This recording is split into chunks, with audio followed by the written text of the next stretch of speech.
Olá, boa tarde, sejam bem-vindos ao webinar sobre fraude e corrupção, uma parceria do Jornal Económico com a EY. Segundo um estudo da EY realizado a mais de 2.500 administradores de empresas de 55 países, de uma forma global, a fraude e a corrupção não estão a diminuir, apesar do aumento da regulação e de terem sido cobrados 11 mil milhões de dólares em multas. Segundo este estudo da EY, 11% das empresas admitem ter tido casos de fraude nos últimos 2 anos. Outros 11% dizem que os subornos são comuns na sua área de trabalho e 38% dizem mesmo que os subornos são comuns no país onde vivem. 13% considera aceitável fazer pagamentos em dinheiro para ganhar ou manter um negócio em momentos de crise. Estes números são ainda piores em Portugal. Ao longo da semana recebemos várias perguntas dos leitores do Jornal Económico, às quais vamos procurar dar resposta ao longo deste webinar. Se ainda não teve a oportunidade de enviar as suas dúvidas, comentários, questões, ainda pode fazê-lo para o e-mail fraudecorrupção@jornaleconomico.pt ou então deixar a sua pergunta ou comentário na caixa deste webinar ou através do Facebook. Para ajudar a esclarecer a todas estas questões, está presente neste webinar Pedro Subtil, que é partner da EY. Olá Pedro, muito boa tarde. Muito boa tarde. Obrigada pela sua presença. Começando então, de uma forma global, o estudo da EY diz que a fraude e a corrupção nos negócios não diminuíram nos últimos 2 anos. Porquê? De facto, os números são alarmantes, como acabou de relatar. Pode haver aqui várias hipóteses. O estudo acaba por remeter as conclusões um bocadinho para temas de integridade e de valores e de ética das pessoas que trabalham nas empresas, mas pode haver também aqui uma outra hipótese. A hipótese é se de facto não estamos a ter uma justiça muito mais atuante, com muito mais fiscalização e muito mais mediatização dos casos. Isto pode levar, de facto, a uma percepção que este fenómeno tem vindo a alastrar e que não está a ser contido, apesar de todas estas multas que têm sido aplicadas. Ou seja, é importante fazer essa diferenciação. Não estamos a falar de números reais, necessariamente, estamos a falar da percepção das pessoas que participaram neste inquérito. Exatamente. Não se trata de um estudo quantitativo, é um estudo de percepções. Nós, em Portugal, entrevistámos 50 empresas e, basicamente, o que perguntámos é sobre um conjunto de dimensões. Qual era a sua opinião relativamente a este fenómeno da fraude e da corrupção? Este estudo nosso revela, de facto, que este fenómeno não tem vindo a ser travado, mas há outras entidades a nível mundial que também corroboram isto. O Banco Mundial, que é uma entidade bastante credível, também tem produzido estatísticas neste sentido. A própria Transparency International, que é um indicador também muito comumente olhado nestes temas, também comprova isto. Portanto, é um tema que não tem sido travado, apesar de toda esta fiscalização e toda esta regulamentação. A verdade é que a regulamentação e a fiscalização estão a aumentar, já ouvimos até com o valor das multas que foram cobradas. Então, se não está a ter efeito, o que é que está a falhar, no vosso entender? Pode haver aqui duas leituras. Uma primeira tem a ver com a existência de um desfazamento entre aquilo que é a produção de novas leis, de nova regulamentação e a sua interiorização por parte das empresas. Há sempre aqui um desfazamento de 2 a 4 anos. Tipicamente, quando sai nova regulamentação, as empresas o que fazem é tentar reforçar algumas políticas e procedimentos, dar alguma formação, mas não fazem nada de muito mais estruturante até haver multas. E mais do que as multas, a sua publicitação. Esse é talvez o fator que leve, de facto, as empresas a fazer alguma coisa de mais estruturante. Ou seja, sempre que há algum dano da reputação da empresa, então aí sim, de facto, as empresas tentam mudar alguma coisa. Esta é uma primeira leitura, portanto, há aqui um desfazamento entre a regulamentação e a sua interiorização por parte das empresas. E outra leitura tem a ver com a própria eficiência dos programas de compliance das empresas. Podem não ser muito eficientes no primeiro momento e nem sempre esta informação é transversal a toda a empresa. Ou seja, no fundo, os colaboradores da empresa não estão em linha com aquilo que são as normas e as orientações da empresa. Administração. Muitas vezes há essa distorção e nós reparámos nisso também no estudo. Áreas tipicamente de compliance, auditoria interna, estão perfeitamente cientes destes temas, mas, por exemplo, quando falamos com as áreas comerciais ou de marketing, não têm a mesma percepção. E, portanto, também há aqui uma ligeira distorção entre entre aquilo que é, de facto, a realidade e a teoria prática, no fundo. A intenção da administração e aquilo que é a conduta depois dos colaboradores. Pedro, a propósito disso, temos já aqui uma pergunta de uma leitora, que é a Filomena G, que se enviou uma questão ao longo da semana e que pergunta, diz ela, que gostaria de saber o que é que as empresas podem fazer para prevenir práticas de corrupção. Acho que as formações tradicionais, diz ela, já não surtem efeito nos dias de hoje. Qual é que é a sua opinião, Pedro? Sim, respondendo à Filomena, de acordo, as formações são necessárias, mas não são suficientes. É necessário introduzir outro tipo de mecanismos. Mecanismos que passam pelos códigos de conduta, mas não fazer uma simples cópias de códigos de conduta de outras empresas. Há que dar vida a esse código de conduta, há que comunicar e há que introduzir sanções quando esse código não é cumprido. Este é um exemplo. Outros mecanismos possíveis têm a ver com canais de denúncia e respectivas políticas de investigação. Também, tipicamente, é uma fonte privilegiada para identificar este tipo de fenómenos, quando é garantido o anonimato e o sigilo das denúncias. São exemplos que complementam os temas de formação que devem ser implementados gradualmente nas empresas.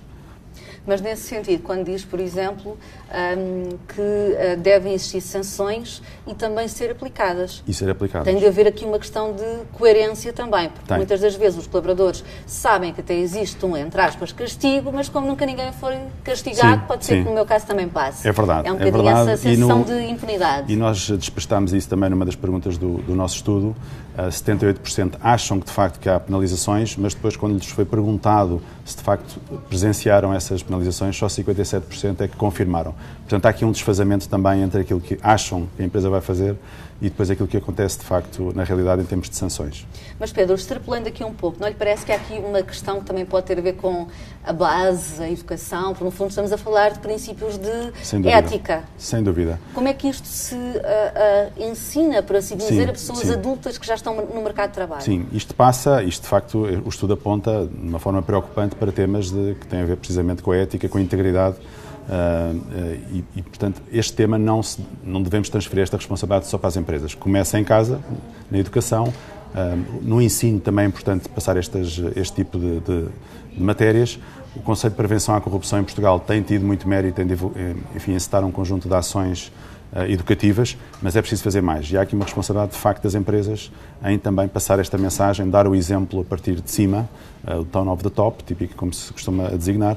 É importante, de facto, dar o exemplo e praticá-lo.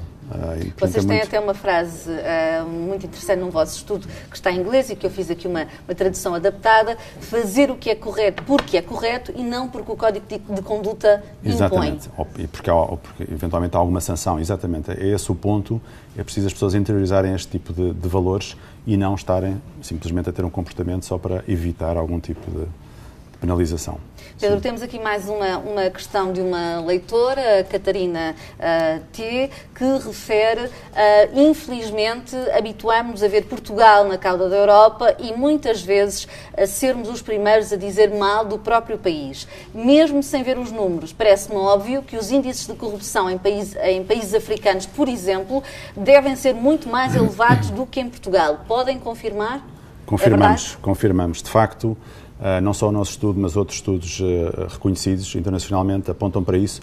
No nosso caso, a amostra que utilizámos neste estudo, a amostra tinha 55 países e só tinha 3 países do continente africano. E desses 3 países a percepção não tem a ver com os 38% a nível global, mas sim 86%. Portanto, a nível dos países africanos, este índice de percepção é muito mais elevado. E é possível aferir, Pedro, qual é que é a diferença entre a percepção e a realidade, ou isso já estamos a extrapolar um bocadinho o âmbito do vosso estudo? Estamos a extrapolar um bocadinho. Trata-se de facto de percepções, depois é difícil fazer a ligação à realidade. Ou seja, pode acontecer que a percepção seja muito pior do que a realidade, ou vice-versa? Ou vice-versa, pode acontecer. E há países, e no caso dos países africanos, alguns deles, este tema do suborno faz parte da forma de fazer algum tipo de negócios. É cultural, É cultural e, portanto, é muito difícil estar a explicar a uma pessoa desses países que, de facto, aquilo não é uma conduta correta, porque se não o fizer, não fecha um negócio. Portanto, há aqui um tema também cultural que é necessário endereçar. Quanto tempo é que demora para alterar esses comportamentos e essas práticas? Várias gerações? Várias gerações, e passa muito pela educação, uma vez mais, começando em casa, ensino e depois as próprias empresas. Uma outra questão relacionada também com Portugal, o leitor João pergunta: Portugal é realmente um país de corruptos ou a ideia que temos de nós próprios é pior do que a realidade? Eu acho que é pior do que... enfim, eu não estou exatamente de acordo com este João. E, aliás, olhando para os índices dos diferentes organismos, nós estamos em linha com aquilo que é a média europeia. O que eu acho que pode estar a acontecer neste momento é um grande número de processos, sem precedentes em Portugal, nos últimos anos. E uma grande mediatização. E, portanto, se estamos a falar de percepções, esta mediatização, de facto, tem influência na percepção deste ouvinte, mas não estou de acordo. Estamos em linha em termos daquilo que são os níveis, quer na Europa, quer nos países desenvolvidos. Portanto, a Portugal, nesta escala, não está assim tão mal? Não está assim tão mal. Numa escala de 180 países, do Corruption Index, estamos no nível 29, portanto não é um número assustador. Estamos à frente de países como a Espanha, tem 42º, ou o Brasil tem 96º, enfim, não estamos assim tão desfasados. Obviamente não é um motivo... Mas depois, ver em alguns parâmetros específicos, Portugal já não está assim tão bem. Já não está assim tão bem, em alguns casos, como nós conseguimos apanhar também no nosso estudo. Mas eu diria que não é uma situação alarmante. Eu acho que tem muito mais a ver com esta questão de termos muitos processos em curso e estão a ser muito mediatizados e, portanto, isto influencia naturalmente a opinião pública relativamente a este fenómeno. E influencia também os números a que vocês chegaram, porque é a percepção. É a percepção. Nomeadamente, estou a citá-lo assim, que disse numa entrevista aqui para o Jornal Económico que 38% dos executivos entrevistados a nível global, em Portugal, acreditam que o suborno e as práticas de corrupção continuam a ser predominantes, sendo que em Portugal esse valor chega aos 46%. 46%. É um número acima do valor global, ainda assim abaixo daquilo que são mercados mais problemáticos, como os países emergentes, nomeadamente a América Latina, ou se estivermos a falar na Ásia, ou África, que falámos há pouco. Ainda assim estamos bastante abaixo. Mas é um número preocupante se quase metade dos nossos respondentes ao inquérito consideram que o fenómeno é corrente no mundo dos negócios. É bastante preocupante. Se só agora chegou a este webinar, saiba que estamos a falar sobre corrupção e fraude com o Pedro Subtil, que é partner da UI. Se por acaso ao longo da semana não teve a oportunidade para enviar uma questão ou um comentário, ainda pode fazê-lo para o nosso e-mail fraudecorrupção@jornaleconomico.pt ou então deixar uma pergunta ou um comentário na caixa de comentários deste webinar ou através do Facebook Live. Temos então mais uma questão de uma leitora, a Maria, que diz: na minha opinião, em Portugal é muito fácil, e ela abre aspas, passar dinheiro por baixo da mesa para fugir aos impostos. E todos nós conhecemos casos de empresas que distribuem dinheiro para ganhar contratos. Está à vista de todos. Isto é mais um comentário do que uma pergunta. O que é que podemos dizer à Maria? Bom, sobre a primeira parte da fuga aos impostos, eu acho que cada vez mais complicado com a eficiência toda da nossa máquina fiscal. Acho que isso deixou de existir e, enfim, no passado as pessoas talvez se vangloriassem de ter um esquema para fugir a impostos. Eu acho que hoje em dia isto está fora de questão, é muito difícil. Portanto, relativamente a esse tema, não o enquadraria aqui. Relativamente à outra parte da pergunta, de passar dinheiro por baixo da mesa para ganhar contratos, infelizmente nós detectámos isso no nosso estudo e inclusivamente, uma pergunta direta, 13% dos inquiridos considera normal pagar para ganhar um negócio. Isto é grave, é bastante grave. E mais à frente vamos ver também que esta situação ainda é mais preocupante nas gerações mais novas, mais jovens. Que é a chamada geração dos millennials. Exatamente. E que daqui a algum tempo estão à frente das empresas e estão aqui, enfim, a liderar. O que pode aqui criar uma questão ética. Uma questão ética bastante grave. E nós hoje olhamos para as gerações novas que estão, enfim, conectados aí aos mundos digitais, que nem lhes passa pela cabeça terem que pagar para fazer download de música ou de filmes, fazem questão de aceder aos sites piratas para obter isso. Isso revela um comportamento preocupante a prazo. Hoje em dia, enfim, com um dano menos grave, mas a prazo é obviamente preocupante que estas pessoas depois tenham este comportamento ou estes valores quando estiverem à frente de empresas. Ou se calhar esses modelos de negócio também terão que mudar. Também terão que mudar, também terá que passar por uma regulamentação muito mais apertada, uma fiscalização muito mais apertada. Enfim, tem que haver aqui uma conjugação de esforços, não só das empresas, mas também do próprio governo, em criar os instrumentos que permitam fiscalizar e punir este tipo de comportamentos. Um dos fatores que poderá justificar alguns parâmetros mais negativos aqui em Portugal poderá ser, como o Pedro referiu, não existir uma entidade independente Sim. com poderes de facto de fiscalização e penalização. Certíssimo. Nós temos em Portugal o Conselho de Prevenção à Corrupção, enfim, que está ligado ao Tribunal de Contas. É uma entidade que neste momento só produz recomendações muito válidas e sobretudo orientadas ao setor público. Mas era necessário ter uma entidade independente, talvez ligada ao Ministério da Justiça, que pudesse não só produzir recomendações, como fiscalizar e sancionar. Há muitos países que já avançaram nessa linha. O mais recente é talvez a França, com um bom exemplo, criou a Agência Francesa Anticorrupção, que produz um conjunto de recomendações a que as empresas são obrigadas a cumprir e, se não cumprirem, são alvo de penalização. Isto, porventura, é um instrumento que poderá vir a existir em Portugal e que poderá ter um efeito positivo para tentar, não digo estancar, mas travar ou dissuadir este fenómeno. Pedro, mais uma questão de um leitor que, naturalmente, como nos estão a ver, a maioria aqui em Portugal fazem perguntas em relação ao nosso país. O Luís pergunta, ou faz aqui um comentário: há muitos anos que em Portugal o chico espertismo, diz ele, é prática corrente. Infelizmente os grandes nunca são apanhados porque têm bons advogados e os pequenos é que se lixam. Acho que já se pode dizer isto numa emissão, sendo que depois Pedro Passos Coelho ter dito que se lixem as eleições, acho que nós também podemos dizer. Sim. O que é que podemos dizer aqui ao Luís? Há um pouco esta percepção que os grandes nunca são apanhados e os pequenos é que ficam em maus lençóis. Eu julgo que enfim, a afirmação era verdadeira há uns anos. Eu acho que cada vez menos, a ver pelos casos que estão neste momento em aberto na nossa justiça e das pessoas que inclusivamente já foram condenadas, cada vez menos isso é verdade. Portanto, eu acho que isso tende a desaparecer, mas estou de acordo que era uma prática ou uma percepção no passado. Portanto, não tanto hoje em dia. Poderia ter alguma relação com a realidade. Sim, certíssimo. Já aqui falou na morosidade da justiça, que de alguma forma pode contribuir para criar um sentimento de impunidade junto de alguns gestores e administradores. Há alguma forma de contrariar esta tendência, dando formação às pessoas, criando penalizações dentro das próprias empresas, ou estamos um pouco dependentes também daquilo que é a justiça e daquilo que é a percepção sobre a justiça? Enfim, existem leis, não é por falta de leis, nós temos leis que enquadram precisamente este tipo de crimes e temos vindo a reforçá-las. Inclusivamente, na semana passada, o nosso Presidente da República voltou a mencionar este tema de revisão das leis anticorrupção. Acho que é um bom sinal do próprio Presidente da República estar a dar esta tónica. Acredito que a Justiça esteja a debater com falta de meios para lidar com tantos casos e, portanto, sim, relativamente a essa observação sobre a morosidade, é verdade, mas também tem sido uma Justiça muito mais atuante e muito mais incisiva e, portanto, eu acho que aqui tem feito o seu papel, porventura com falta de meios para serem mais abrangentes e os processos, de facto, arrastam-se durante muito tempo. Mas, respondendo à sua pergunta, sim, isto passa, de facto, por uma questão de valores e a conclusão final do nosso estudo é precisamente para apontar para o tema da integridade. É aí que reside, porventura, o problema maior. Por mais mecanismos que se criem, por mais fiscalização, por mais multas que se apliquem, por melhores programas de compliance que sejam implementados nas empresas, no final do dia são as pessoas que contam e, de facto, se as pessoas não interiorizarem o que é o correto, o que é que deve ser feito, dificilmente se consegue combater este fenómeno.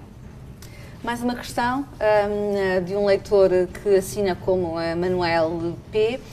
Ouvimos dizer que a lei vai mudar e que temos de fazer uma série de coisas nas empresas, mas eu tenho um pequeno negócio, um restaurante, e não posso comportar esses custos. Qual é a alternativa? É verdade, e olhando para o tecido empresarial português, talvez mais de 90% sejam pequenas ou médias empresas, não têm estruturas para ter uma área de compliance ou uma área de auditoria interna. Isso está fora de questão, não tem essa capacidade. Eu remeteria aqui talvez um pouco da responsabilidade ou da ajuda para associações setoriais, para supervisores setoriais, e portanto aqui estamos a falar das ASAIs, das ANACOM, estamos a falar do INPIC.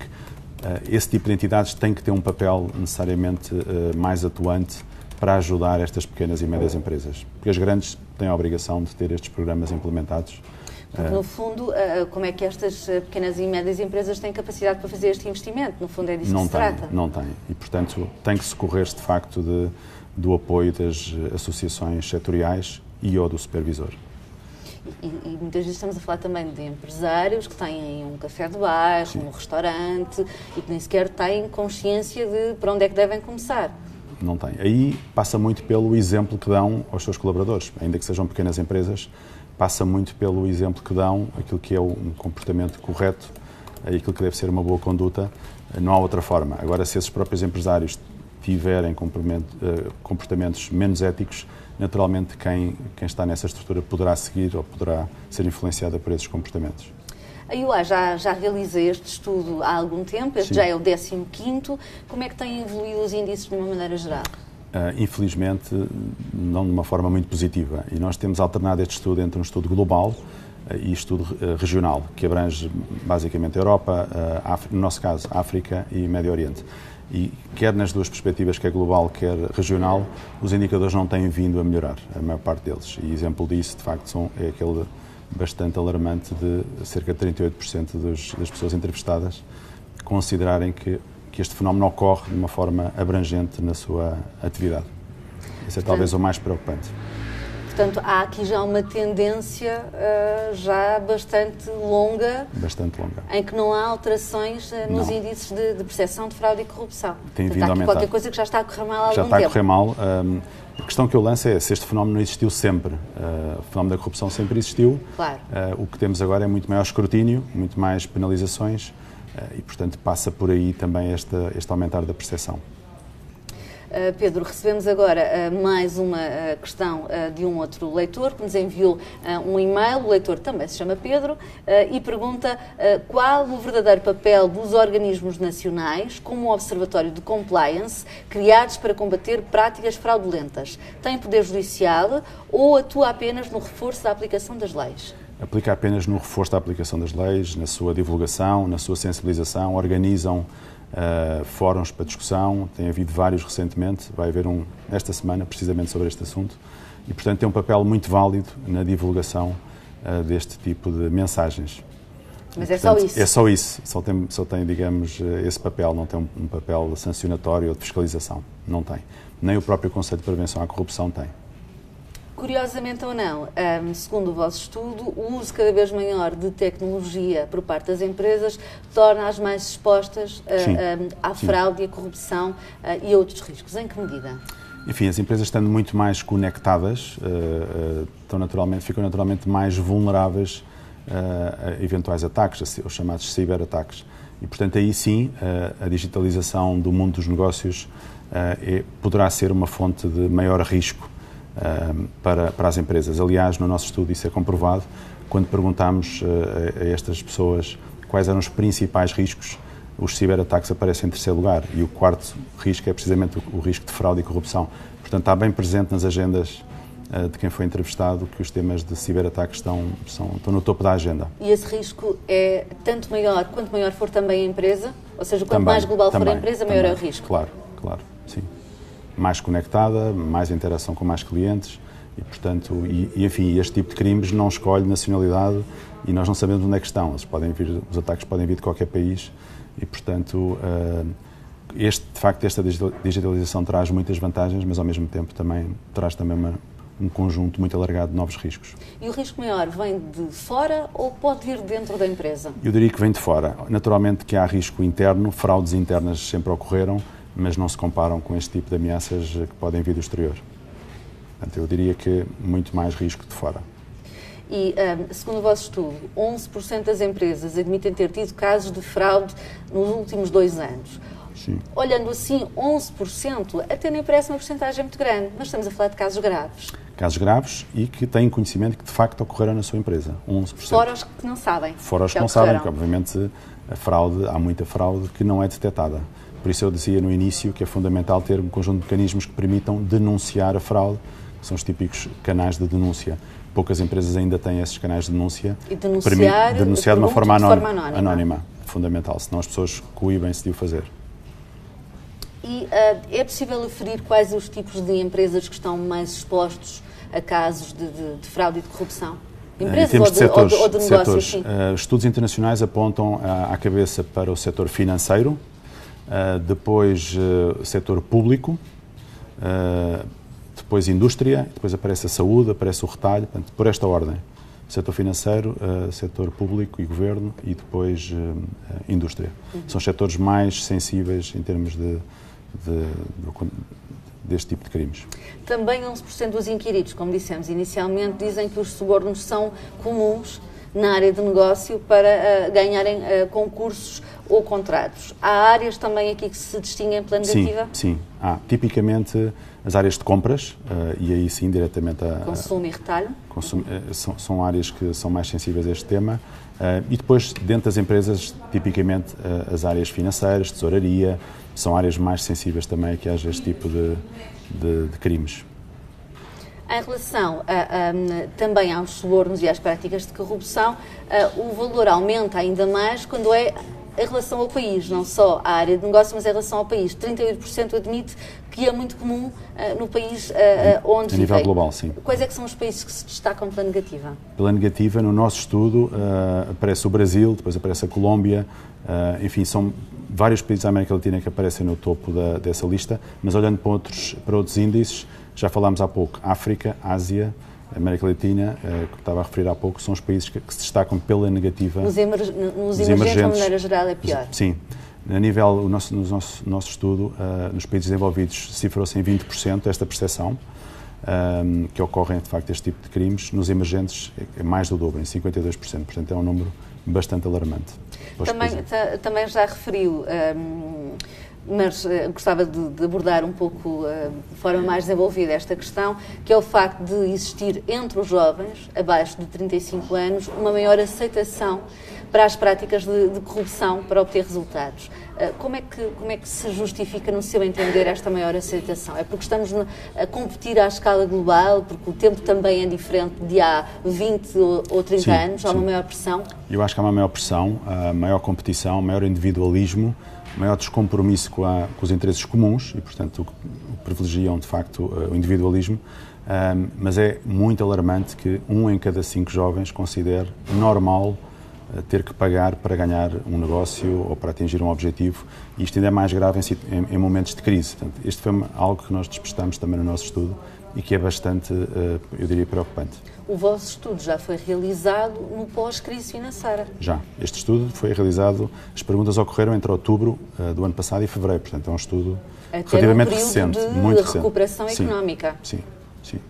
E mesmo assim surge este tipo de observações. Ou seja, quase que se pode calcular que se tivesse sido feito no período da crise... Poderia ser mais alto. Com valores piores. Mas 1 em cada 5 dizer que é normal pagar para ganhar um negócio é, de facto, preocupante. É uma geração, como dizíamos há pouco, não tarda nada, está à frente das empresas e, portanto, deixa-nos aqui alguma preocupação. Mais uma vez, como é que isto se combate? Voltamos à estaca zero, voltamos ao ponto de tudo começa em casa e na escola com a educação? Sim, começa por aí, eu diria que começa por aí. Depois temos o papel dos governos, naturalmente, a criar regulamentação e agências que possam atuar de uma forma eficaz, e temos as próprias empresas que possam ter programas de prevenção à corrupção e ao suborno. Passa por estes três eixos. Como há pouco também dizíamos, em 2025, já não falta assim tanto, 75% da força de trabalho vai ser constituída por millennials. Alguns deles já estão em cargos de liderança, outros vão certamente estar. Em que medida é que esta aceitação do suborno e da corrupção condiciona as empresas do futuro e a forma de fazer negócios? Bastante, condiciona bastante e é bastante preocupante, como referimos há pouco. Infelizmente, isto vai tender para haver mais regulamentação, mais fiscalização, mais sanções. Infelizmente, vai ter que ser combatido dessa forma, porque, pelo lado dos valores, parece que estamos no mau caminho, como testemunham estas respostas ao nosso inquérito. Mas houve um montante também muito elevado que foi aplicado em multas. Foi.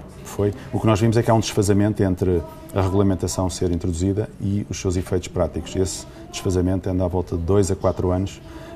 E, portanto, aí, mesmo que criemos nova regulamentação, ela só vai passar a ter efeitos passado 2 ou 4 anos. E, portanto, aí temos que ter alguma cautela na eficácia. Não são logo eficazes estas medidas, não é de um dia para o outro que passam a ser assimiladas. Mas, ao mesmo tempo, parece aqui que o caminho é complexo, porque houve um montante bastante elevado em termos de multas que foram cobradas. Pelo lado dos valores, parece que também é um caminho dúbio, porque os valores não dependem tanto das empresas, dependem mais do percurso pessoal que cada colaborador fez. Como é que se consegue, nesta altura, mudar, no fundo, mentalidades? É talvez o maior desafio, mudar culturas, mudar valores é o maior desafio, é o mais lento também, mas é curioso que no nosso estudo 97% dos inquiridos dizem que atuar de uma forma íntegra é positivo e elenca um conjunto de benefícios em termos de percepção dos próprios clientes, percepção dos próprios, enfim, público em geral, e na própria percepção dos colaboradores, na sua retenção, atrair novos colaboradores. Portanto, por um lado, acham que sim, que traz benefícios atuar de forma... Acham, têm vergonha de dizer que não. Acham que devem atuar de uma forma íntegra, e isso foi consensual nas respostas, mas depois acabam por responder que acham, 1 em cada 5 acha que é normal pagar para ganhar um negócio. Portanto, há aqui uma contradição. E também em relação à ética ou à integridade, a grande maioria também acha que não é da responsabilidade individual. Sim. Ou seja, é muito importante ser íntegro, mas os outros que sejam. Exatamente. E esse também foi outro tema que nos surpreendeu no nosso estudo, quando questionámos, mas afinal quem é que é o responsável pela integridade dentro da empresa? E mais de 40% dos respondentes acharam que era da gestão. A gestão é que é responsável pela integridade. E não é verdade. A integridade deve ser de todos, individualmente. Outros responderam que só 20% é que seria responsabilidade individual. Portanto, há aqui também uma distorção. Estão a transferir essa responsabilidade para a gestão da empresa e não deve ser. Como se diz em bom português, sacudir a água do capote. Exatamente. A responsabilidade sobre isto é de cada um individualmente. Entretanto, Pedro, chegou uma outra questão de uma leitora que nos enviou agora mesmo a sua questão. A Maria Emília pergunta: Portugal já possui leis sobre fraude com meios de pagamento que não em numerário, ou seja, em dinheiro, ou irá adotar a recém-proposta diretiva europeia sobre esta matéria? Ela pergunta se já temos legislação ou se vamos adotar a diretiva... em dinheiro? Mas isso tem a ver com uma pergunta sobre prevenção ao branqueamento de capitais ou... A única questão que vejo é que ela pergunta se já temos leis sobre fraude ao pagar em dinheiro ou se vamos agora adotar uma diretiva. Eu julgo que a pergunta tem a ver com os temas de prevenção ao branqueamento de capitais e aí sim temos leis, temos vindo naturalmente a adotar as diretivas europeias e transpô-las para a lei nacional e portanto aí sim temos leis já em vigor relativamente a esse tema. Falávamos aqui antes sobre a ética e a integridade e que os colaboradores não sentem como uma responsabilidade individual. Como é que nas empresas e para as pessoas que nos estão a ouvir, que têm PME ou que são administradores de empresas maiores, o que é que podem fazer para criar um maior envolvimento, um maior sentimento de pertença, como aquela empresa, aquela companhia também seja o resultado da ação de cada um dos colaboradores?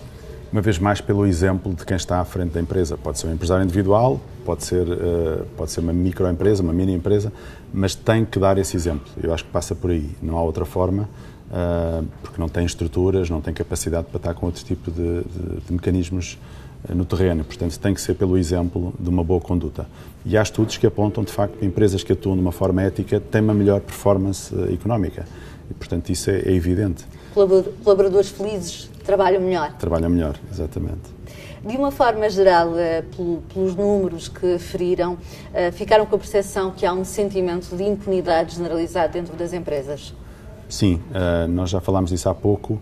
78% consideram que serão aplicadas sanções se, de facto, for violado algum tipo de conduta, mas depois, quando perguntámos se de facto têm conhecimento disso ter ocorrido, só 57% é que disseram que tinham conhecimento que isso tinha ocorrido. E em Portugal o valor ainda foi mais baixo, foi 40%. De modo que há, de facto, aqui também uma distorção entre aquilo que é a teoria e a prática, aquilo que é a intenção da gestão e aquilo que é, de facto, a conduta dos colaboradores. Diz-se também aqui no estudo, e há questões que já aqui abordámos de uma maneira geral, mas que faz sentido desenvolver um pouco mais, que o número de inquiridos que admite usar mecanismos fraudulentos para melhorar os resultados aumentou desde 2016. Que tipo de práticas é que estamos aqui a falar? Passam muito por, enfim, algum tipo de alterações de reporte financeiro, reconhecimento antecipado de receitas, ou estender o prazo de algum tipo de reporte, incluindo mais receitas nesse período. Enfim, são muito relacionadas com temas financeiros se quiser, de alguma cosmética relativamente à informação financeira. Cosmética é sempre uma palavra interessante para referir fraude. E quando nos referimos especificamente a Portugal, estes valores estão em linha com a média global? Estas práticas? Nós, no nosso estudo, não identificámos isso, mas estamos em crer que estão em linha com a média europeia, a ver pelo resto dos resultados do estudo. Voltando aqui um pouco ao futuro, que é a tecnologia, que é a era digital, 91% dos inquiridos afirma que a empresa vai utilizar tecnologia avançada, como os pagamentos digitais, a inteligência artificial, muito em breve, num horizonte de 2 anos. Quais é que são os novos riscos trazidos por esta transformação digital? Já falámos também um pouco sobre este assunto, ou seja, a empresa ao estar mais dentro deste ecossistema digital, está muito mais exposta, está muito mais vulnerável e, portanto, aí sim é um risco. Isto pelo lado dos riscos. Pelo lado da prevenção... Mas essa é a realidade, não é? São os riscos que já existem. Que já existem. Daqui a 2 anos, provavelmente, vamos estar a lidar com coisas muito mais evoluídas e mais avançadas do que aquelas que temos agora. As próprias empresas conseguem acompanhar, sim. Nomeadamente a inteligência artificial. Já há algumas empresas a utilizar, mas provavelmente daqui a 2 anos serão muitas mais. Terão de se encontrar novos mecanismos de prevenção e até de sanção? Sim. Há empresas que já estão, obviamente, grandes empresas já estão a evoluir na criação deste tipo de mecanismos tecnológicos. Os famosos Forensic Data Analytics, ou seja, análises massivas de informação, mas com o intuito de detectar padrões de fraude, começam a ser utilizados em algumas empresas. A questão de inteligência artificial que referiu há pouco também para dar orientações às áreas de negócio de algum tipo de padrão que possa estar a ocorrer. Também outro chavão dos Big Data, também a análise massiva de informação que permite detectar alertas relativamente a tipos de fraude ou corrupção. Portanto, há todo um conjunto de novas tecnologias que estão a ser positivamente incorporadas para combater este fenómeno. Mas, e curiosamente, a maioria dos inquiridos considera que as alterações à legislação são uma maior ameaça do que, por exemplo, o ambiente macroeconómico. Sentem-se mais ameaçados pelas alterações da lei do que por uma eventual crise económica. É curioso, nós colocámos essa questão no nosso estudo e pedimos para elencar quais eram os maiores riscos que uma organização enfrentava. E, de facto, vem à cabeça a questão regulatória, só depois a macroeconómica, só depois os ciberataques e só depois a fraude e corrupção. São os 4 maiores riscos que as entidades consideram relevantes no seu dia-a-dia. É curioso que tenham, a maior parte dos inquiridos, mais receio da lei do que do crime. Da lei no sentido de, enfim, alterações, obrigações. Exatamente. Observámos isso no setor financeiro há uns anos atrás e temos vindo a observar com muita regulamentação e que, por exemplo, repercute-se nas exigências de capital dos bancos e, portanto, isso tem um impacto muito grande no negócio e na forma de fazer negócio. Fala-se muito também da necessidade de previsibilidade nas alterações fiscais. Também. Normalmente, quando há mudanças governativas, também há mudanças na lei fiscal. Portanto, também. É nesse sentido que os inquiridos se preocupam. Falando então em lei, é inevitável falar no RGPD, Regulamento Geral de Proteção de Dados. Que é já esta sexta-feira. Que é já esta sexta-feira. É uma ameaça ou uma oportunidade para as empresas? Eu acho que é uma oportunidade, no sentido de, enfim, tem um conjunto de requisitos precisamente para salvaguardar a informação que detém dos seus clientes e, portanto, naturalmente, que eu acho que é uma oportunidade se tiverem mecanismos quer de governance, quer de controle, quer de responsabilidade sobre essa informação, a sua utilização, e acabámos de assistir a um escândalo muito grande de uma rede social relativamente à fuga de informação para outros fins e, portanto, na minha opinião, e acho que é consensual, sim, é um benefício a implementação desta nova diretiva. Até que ponto esses escândalos em relação aos dados, como aconteceu com a rede social, que neste caso é o Facebook, poderão ser mais ou menos importantes em função da geração? Passo a explicar. Se calhar a geração dos millennials não dá tanta importância ao facto de ceder os dados, desde que tenha acesso à rede social, à aplicação, à rapidez com que nós, ao entrar num site ou numa aplicação, entrar com o Facebook, fazemos que sim, aquilo é um instante, do que estar a preencher todos os dados. Ninguém lê os termos e condições e nem sabe qual é o uso que vai ser dado a essa informação. E, portanto, sim, e essa geração mais nova também duvido que leia esses termos e condições. De facto, o que querem é ter a utilização imediata de algum tipo de serviço ou de aplicação. Mas voltando ainda ao tema da proteção de dados, porventura aqui o desafio em Portugal é quem é que vai supervisionar a aplicação desta lei. A CNPD também, a semana passada, proferiu declarações um bocadinho preocupantes, que não teria meios para poder supervisionar de uma forma efetiva a implementação deste tipo de diretiva, o que também torna um pouco preocupante, ou seja, existe a lei, existe uma diretiva europeia, existe uma lei, mas ninguém vai, a partir de segunda-feira, ninguém vai supervisionar, e se não houver esse enforcement da entidade supervisora, as empresas também não vão cumprir. Até porque, mais uma vez, voltando aqui ao tecido empresarial, estamos a falar de PME, que se surgirem questões de multas para pagar com valores astronómicos, não vão ter capacidade para isso. Não vão ter. E provavelmente ficam com o negócio em risco se tiverem, de facto, de cumprir com a multa. Sim, e os montantes podem ser elevados, podem ir até 4% da faturação e, portanto, são valores consideráveis. Quando referimos aqui a necessidade de haver uma entidade de fiscalização nesta matéria, também ainda não houve uma definição, porque já aqui no Jornal Económico fizemos vários webinars sobre a RGPD e tanto se fala numa nova polícia, entre aspas, uma espécie de ASAI dos dados, como se diz que, não, a CNPD não tem meios, portanto não se sabe muito bem quem é que vai fiscalizar. Será que isso pode levar a que as próprias empresas se desresponsabilizem? Do género, em Portugal acordamos sempre tarde para as coisas, portanto não vou preocupar com isso. A situação é preocupante, tem que haver de facto uma supervisão. Discutiu-se muito se seriam os respectivos supervisores setoriais, se seria um Banco de Portugal, se seria uma ASAI, no caso do comércio, se seria um IMPIC, enfim, discutiram-se quem é que deveria ter essa responsabilidade.